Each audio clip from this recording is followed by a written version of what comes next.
Hi folks, right, tomorrow, not tonight because I'm tired and my legs are aching. I've sat a long time today, but tomorrow I'm going to share with you how I've done these. Now that needs a stem covering,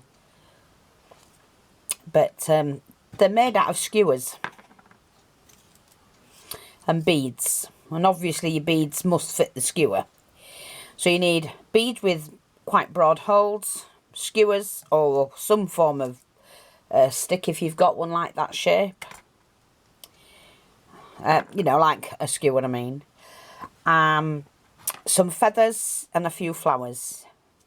And they can be added to any project. Or you can just put them in a jar and leave them on your dressing table or something like that.